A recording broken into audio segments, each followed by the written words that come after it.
Bastar IGP सुंदर राजे की इनकी 15 अगस्त के सेती पूरा इलाका में सुरक्षा के कड़ा इंतजाम कर देगे हवे।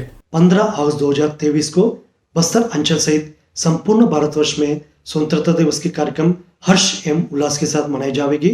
बस्तर संभाग के अंतर्गत स्वतंत्रता दिवस संबंधित सभी कार्यक्रम को सुरक्षित एवं व्यवस्थित तरीके से संपादित करने हेतु स्थानीय पुलिस बल, स्पेशल फोर्सेस एवं केंद्रीय अर्धसैनिक बल द्वारा लगातार इलाका में पेट्रोलिंग, एरिया डोमिनेशन, नाकाबंदी एवं सड़क सुरक्षा अभियान सहित समस्त प्रकार के सिक्योरिटी ऑपरेशंस को लगातार क्रियान्वयन की जा रही है।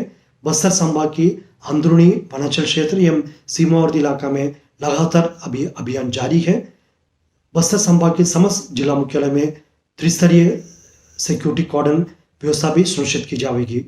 स्वतंत्रता दिवस के इस पावन अवसर पर बस्तर क्षेत्र की शांति, सुरक्षा एवं विकास हेतु सर्वोच्चतम बलिदान दिए हमारे सुरक्षा बल सदस्य को एवं क्षेत्र के नागरिक को स्मरण करने के साथ साथ हम बस्तर वासियों को आश्वस्त करना चाहते हैं, आने वाला बहुत जल्द बस्तर संभाग को नक्सल समस्या से मुक्त करते हुए इलाकों को एक नया पहचान दिलाने के साथ साथ आने वाली पीढ़ी को एक सुरक्षित बस्तर सौंपने हेतु हम संकल्पित हैं।